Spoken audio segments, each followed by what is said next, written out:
पूजा स्थल से दूर हो जाना चाहिए।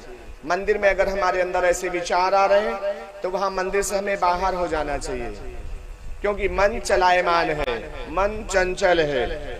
मन के साथ ऐसा होना स्वाभाविक है।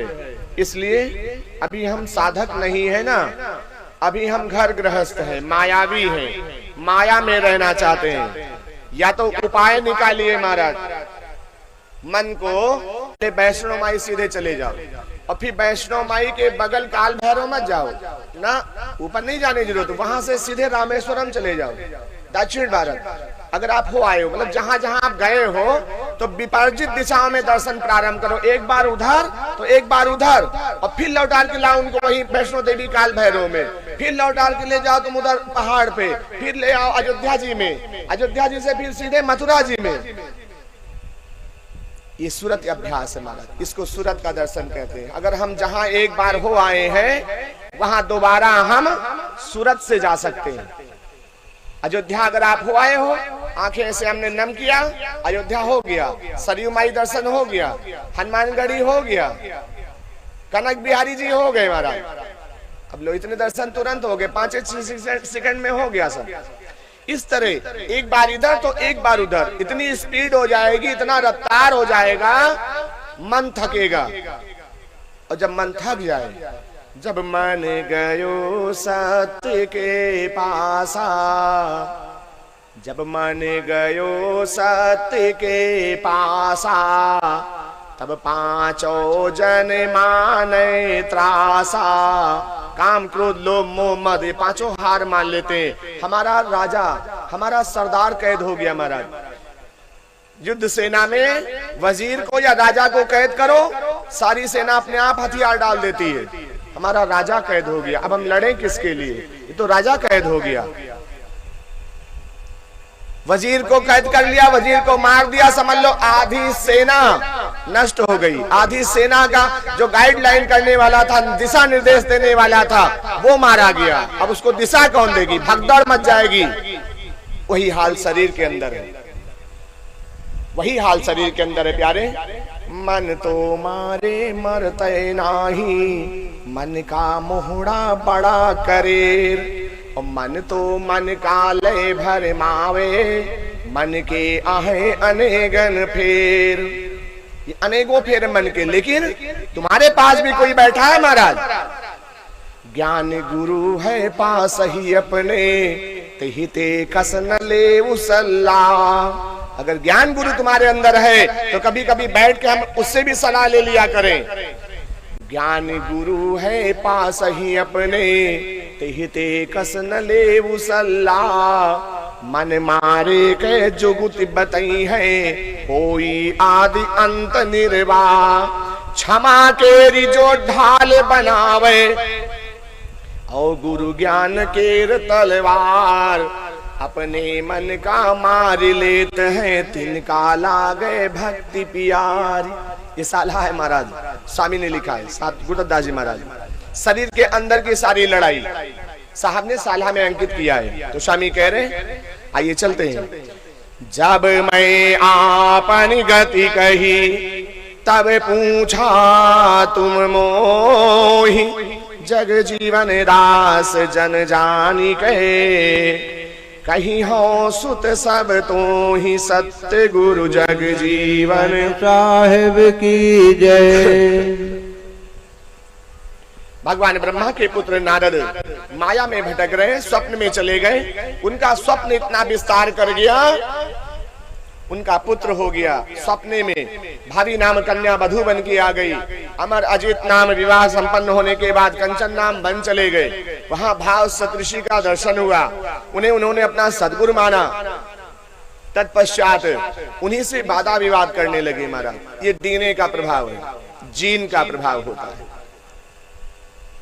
नारद के पुत्र है ना, नारद सदा भटकन में रहते हैं, तो पुत्र कहाँ ठहरेगा महाराज। इसीलिए पिता को धीर गंभीर होना चाहिए। जब तक हम बालक हो तब तक हम भटकते रहे, कोई बात नहीं, लेकिन जब हमारे बालक हो जाए तो उस समय पिता को धैर्यवान हो जाना चाहिए, क्योंकि अब हमारे नीचे कोई पलेगा, उसके अंदर हमारे आचरण आएंगे, हमारा व्यक्तित्व आएगा।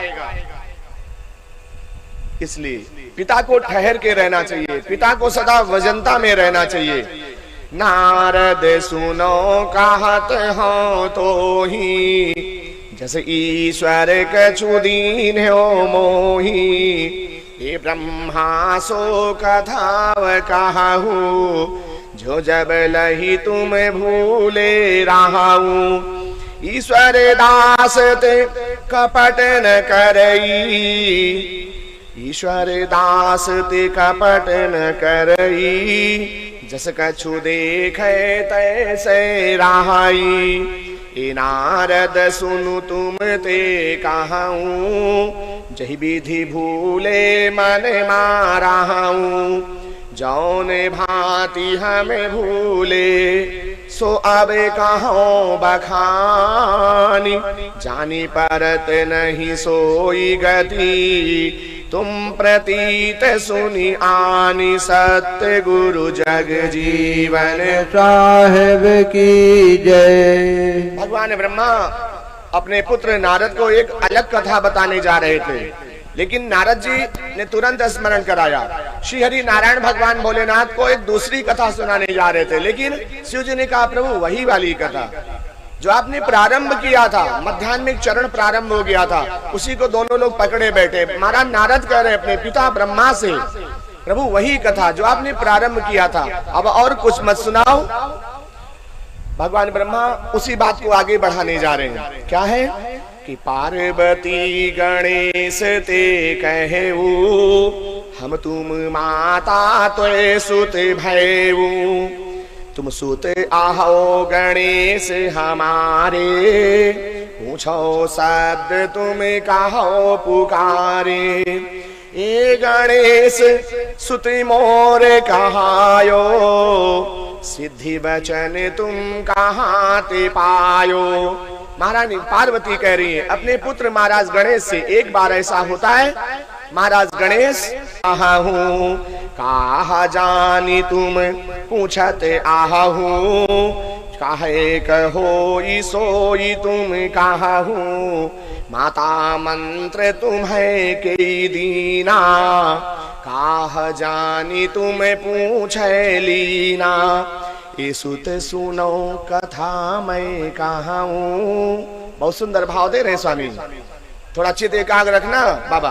बहुत सुंदर कथा यहाँ पे प्रारंभ हो चुकी महाराज गणेश और माता पार्वती की। एक अलग उपदेश होने जा रहा है, गैबी बात का जन्म होने जा रहा है बहुत थोड़े समय में, और बहुत अच्छे संस्कारों की कथा, बहुत अच्छे संस्कारों की। इस समय यहाँ नारी धर्म, पुत्र धर्म और पति धर्म, तीन धर्म एक साथ चलेंगे महाराज।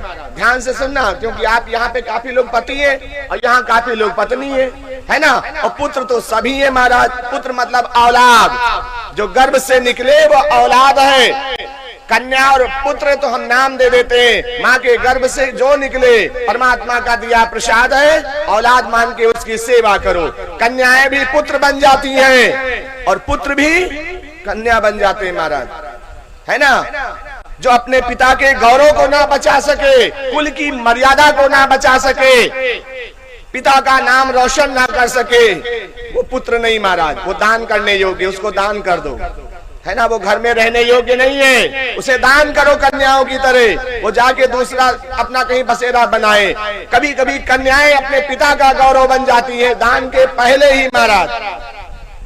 आज कन्याएं क्या नहीं कर रही हैं, स्वामी कह रहे भगवान। इसलिए कभी कभी कन्याएं पिता का गौरव बन जाती हैं, अपनी चौखट मर्यादा के लिए हाथों में हथियार ले लेती है, चंडी बन जाती है। वो पिता की सल्तनत है, स्वामी कह रहे। इसलिए हमारे अध्यात्म दर्शन में परमात्मा ने बैर नहीं किया। अब लोग कन्याओं का भरण पोषण नहीं करना चाह रहे, कन्याओं को आंगन में जन्म देना और दिलाना नहीं। सुत मैं निकट रहो उहाँ, जब शिव धरे राहे ध्यान। छूटे ध्यान न पूछो, तौलही बूझो ज्ञान। सत्य गुरु जग जीवन साहेब की जय। माता पार्वती ने कहा पुत्र, भगवान भोलेनाथ समाधि में चले गए। हमने आवाज दिया भोलेनाथ भोलेनाथ, बोल ही नहीं रहे, मौन मुद्रा हो गई। उन्हें कोई हिला डुला सकता नहीं है, छू स्पर्श कर नहीं सकता, क्योंकि शरीर में इतने विकराल विकराल जीव महाराज धारण है। तो इसलिए दूर से ही आवाज दिया जा सकता है। आवाज चिल्ला रही माता पार्वती, भोलेनाथ भोलेनाथ। भोलेनाथ समाधि में चले गए। ऐसा मैया के सामने पहली बार हुआ था। माता को समझ में नहीं आया इनको हो क्या गया, कौन इनसे बड़ा है, किसके स्मरण में ये चले गए। पूरा संसार तो भोलेनाथ की तपस्या करता है, पूरा संसार इनकी पूजा करता है, इनसे बड़ा कौन है, इनका स्वामी कौन है जिसकी ये साधना में चले गए। ये गणेश शिव देखो ध्याना, अपने मन में बूझो ज्ञाना। मैं मन कहा ध्यान ते छुटी है, पूछियो भेद तब संशय मिटी है। देखते रहो ध्यान में तीन का, ये गणेश संसो मोरे मन का। जब समाधि ते शंभु जागे, तब पूछो मही ते कही भागे। मैया ने, माता पार्वती ने अपने मन में संकल्प कर लिया, जब समाधि ते शंभु जागे, अब हम इनको तब तक देखते रहेंगे जब तक ये समाधि में रहेंगे। ये करते क्या है, किसका ध्यान कर रहे हैं। जब ये ध्यान छोड़ेंगे तब इनसे हम पूछेंगे अवश्य। नारद असे ऊमै ठानी, शिव ही ध्यान की अचरज मानी। माता को ये अचरज हो रहा है कि राहे मगन मन सुत सुत ताही, जानी परासो भेद मोहि नाही। बहुविधि ध्यान लगाए रहाऊं, तब लई नहीं मैं उनते कहाऊं। तब मैं कहा शिव सुन मोरी बाता, पूछते हो तुम के ही रंग राता। ध्यान छूट जब शिव का, छूट गया ध्यान महाराज, भगवान भोलेनाथ की समाधि भंग हो गई। ध्यान छूट जब शिव का, तब मैं विनय पुकारी। स्वामी मोहि बतावो, को तुम ते अधिकारी। सत्य गुरु जग जीवन साहेब की जय। महारानी पार्वती हाथ जोड़ के प्रार्थना कर रही है, भगवान आप कृपा करके बताओ, तीनों लोकों में आप सर्वश्रेष्ठ हैं, आपको पूरा संसार पूजता है, आपसे बड़ा कौन है। ये शिव मन हम तुम का जानी, तुम कही के मन सुमिरन ठानी। हम आपको अपने मन में सुमिरन करते हैं, आप हमारे स्वामी हो, लेकिन आपका स्वामी कौन है, आप किसका सुमिरन कर रहे हो। सो अब कही के बतावो मोही, सो मोही सुख न कहे बिन तोही। ए सुत एहि विधि मैं हठ कीना, तब ही मोहिते भेद कही दीना। स्यु तब कहा महिसन सुनु नारी, अबल बुद्धि सुनु आहे तुम्हारी। सेवा सुमिरन करो हमारी। भगवान शिव कह रहे हैं देवी सेवा सुमिरन, ध्यान से सुनना मत दिया लोगों, बहुत गैबी कथा यहाँ पे चल रही, आप लोगों का विस्तार से भाव दे रहे हैं, क्योंकि पूरे सिस्टम के आप लोग मूल हो हमारा, समझे माता, पूरे सिस्टम के, पूरे संसार सृष्टि की आप लोग मूल हो, जड़ हो। आप में अगर प्रबलता कायम हो जाए ना, तो इस भरे प्रचंड कलिकाल में भी रामराज हो सकता है। इसलिए प्रार्थना है घरों को पवित्र किया जाए और इस तन शरीर को पवित्र किया जाए। एक दिन भगत जन्मेगा आंगन में, कान्हा आएगा आंगन में, सबको सुख देगा, ये धर्म कहता है, स्वामी कह रहे हैं। इसलिए भगवान शिव कह रहे हैं देवी सेवा सुमिरन करो हमारी, हम तुम पति तुम हमारी नारी। भगवान शिव कह रहे हैं देवी हर नारी का धर्म है पति की सेवा और सुमिरन में लगे रहना। हम ते काह जानी हठ करहु, हम तुम पति तुम मन माधर हूँ। हम दहु काह करी मन माही, उमा तुम मोहि पूछो नाही। ए उमा तुम हम का जानो, हमरे ध्यान का जन हठि ठानो। हम का पति करी जानो खोज न लेहु हमार। भगवान भोलेनाथ कह रहे देवी हर पत्नी का धर्म है वो अपने धर्म का पालन करे, वो पति की खोज ना करे। पति क्या करता है, अगर वो गलत कर रहे हैं तो उसका परिणाम भी उन्हीं को भोगना पड़ेगा महाराज, पत्नी को नहीं। उनको देखने के चक्कर में अगर आपने अपना धर्म छोड़ दिया महाराज तो फिर तुम्हें भी भोगना पड़ेगा। तो एक बिगड़ा तो एक बिगड़ रहे, तो हम तो सुधरे रहे ना। महाराज जालंधर की धर्म पत्नी रानी वृंदा ने तुलसी का रूप धारण कर लिया। भगवान पति दैत्यराज महाराज जालंधर जिन्होंने स्वर्ग पे आधिपत्य किया, सबको परास्त किया, स्वयं श्री हरि नारायण को उनका सतीत्व नष्ट करना पड़ा के तब शिव ने उनका संहार किया। इतना प्रबलता था देवी वृंदा में। वो राक्षस राज की धर्म पत्नी थी, पति उनका राक्षस था महाराज, लेकिन देवी उनकी धर्म पत्नी स्वयं भगवान की अर्धांगिनी बन गई। आशीर्वाद मिला उन्हें, तुलसी का शरीर मिला और तुलसी और शालिक भगवान का विवाह हुआ। तो कहने का तात्पर्य अपने कर्म जाई अपकारी। कोई अगर कर्म कर रहा है, पति अपवित्र कर्म, पति गलत कर्म कर रहा है तो वो उसका भोग करेगा।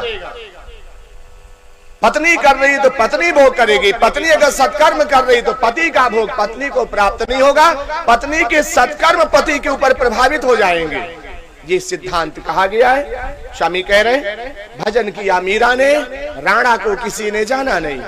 भजन किया मीरा ने, राणा को किसी ने नहीं जाना, सब मीरा को जान रहे हैं। स्वामी कह रहे हम का पति करी जानो खोज न लेहु हमार। उमा हम कैसो करी तुम नहीं करो विचार। सत्य गुरु जग जीवन साहेब की जय। नारद एही भांति सुनामे शिव आपन नहीं ध्यान बतामे। शिव वही समय की उमा गावे सो तुम्हारी कही सुते सुनामे। हे शिव काहे ब्रह्म अस ज्ञाना नारद ते कही करे बखाना। ये गणेश शिव अस कही भाखे अपन ध्यान मोहि अंतर राखे। तब हंसी कहा शिव मोहि सन बाता उमा तुम पति रहु रंग राता। नारी पति मन पुरुष आही नारी पति मन। नारी पति मन, एक नारी को मन से पति स्वीकार करना पड़ता है महाराज, तन से नहीं। तन से अगर पति स्वीकार है महाराज तो वहां पे वासना है, वहां वासना है, संबंध नहीं है, प्रेमत्व तो नहीं है, वहां केवल रिश्ते हैं मात्र माया के कारण। स्वामी कह रहे हैं ये बहुत बड़ी बात बता रहे हैं। ऐसा दोनों के लिए, अगर पत्नी की बात आ रही है तो समझ लो वही बात पति के लिए भी है, और पति के लिए कोई निर्देश हो रहा है तो समझ लो वही बात पत्नी के लिए भी, क्योंकि पति पत्नी एक दूसरे के पूरक है महाराज। जैसे रथ के दो चक्का होते हैं ना, हम स्वाद के कारण, हम शरीर की वासनाओं के कारण नहीं जीते हैं, हमें पद को बनाना है, ये मानव धर्म है। स्त्री नारी और वैश्या में अंतर होता है माता, है ना। देखे में मेहरारू दोनों है, लेकिन वैश्या और एक सुहागन वधू में अंतर है महाराज। एक वैश्या चाहे जितना सुंदर लावण्य स्वरूप हो, किसी पिता से कहा जाए तुम इसके साथ अपने पुत्र का विवाह करो तो कोई पिता उसके साथ विवाह नहीं करेगा अपने पुत्र का। वैश्याओं के लिए कहा जाए इसको वधू बना के रखो, कोई रखेगा महाराज। तो इसलिए वो सुंदरता में अपार है, ईश्वर ने उन्हें दिया है। अगर उनका स्वरूप सुंदर नहीं होगा महाराज तो उनको देख के बैठेगा कौन, उनके वो नाचेंगे तो देखेगा कौन। इसलिए वो उनका विभाग है ना। हम संस्कारों में हैं। पहले 2 4 5 साल बीत जाते थे माता, बहुओं के कोई मुंह नहीं देखने को पाते थे।